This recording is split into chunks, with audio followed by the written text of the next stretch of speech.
Dan contohnya, mari ikuti presentasi dari kelompok kami. Silakan yang pertama, Asifah. Saya akan menjelaskan tentang arti simbiosis. Simbiosis adalah hubungan yang erat dan berkepanjangan antara dua atau lebih organisme atau spesies yang berbeda, yang dapat berlangsung seumur hidup satu atau semua.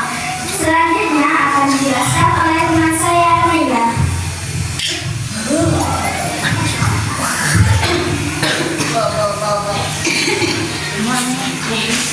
Simbiosis mutualisme.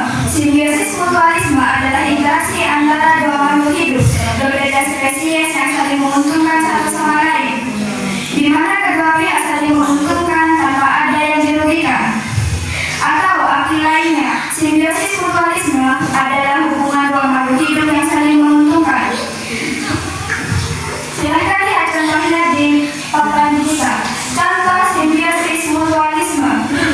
1. Kupu-kupu dan bunga, lebah dan kupu-kupu. Kupu-kupu menghisap nektar yang terdapat pada bunga, sedangkan timbal baliknya, bunga mendapat bantuan dari kupu-kupu dan lebah untuk penyerbukan.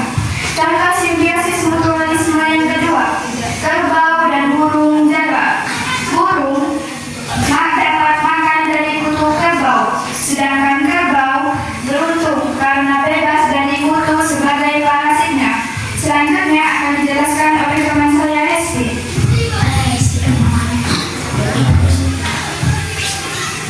Apa itu simbiosis parasitisme?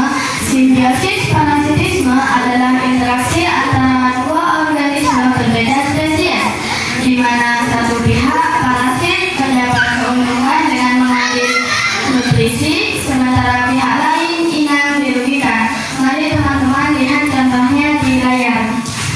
Contoh simbiosis parasitisme yang pertama, tanaman tali putri, benalu dan inangnya. Tanaman tali putri, benalu yang menyerap sari makanan yang berupa zat organik dari inangnya. Contoh simbiosis parasitisme yang kedua,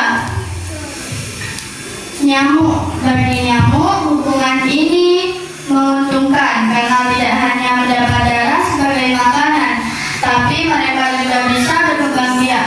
Namun bagi manusia, hubungan ini merugikan karena bisa menyebabkan penyakit berbahaya hingga kematian. Selanjutnya dijelaskan oleh teman saya, Sofian.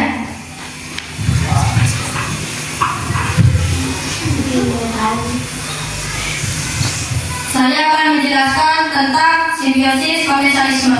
Apa itu simbiosis komensalisme? Simbiosis komensalisme adalah timbal balik antara dua makhluk hidup, yang satu diuntungkan dan yang satu tidak dirugikan.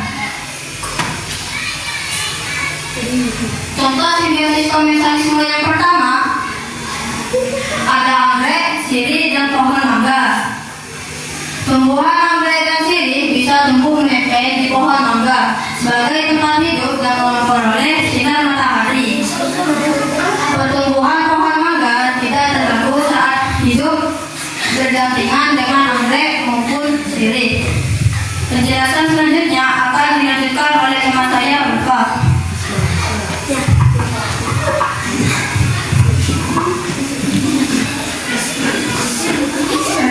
Saya akan menjelaskan tentang simbiosis amensalisme.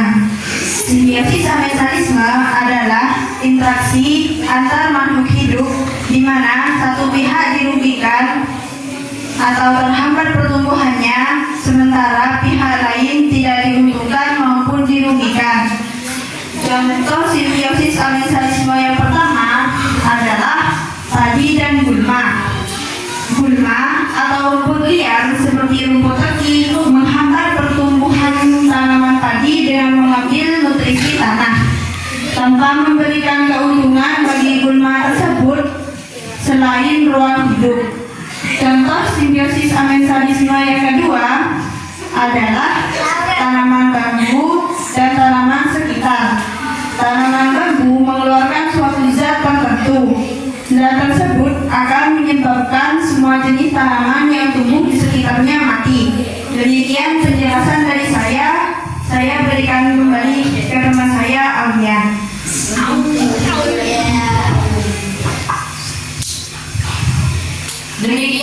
presentasi dari kelompok kami.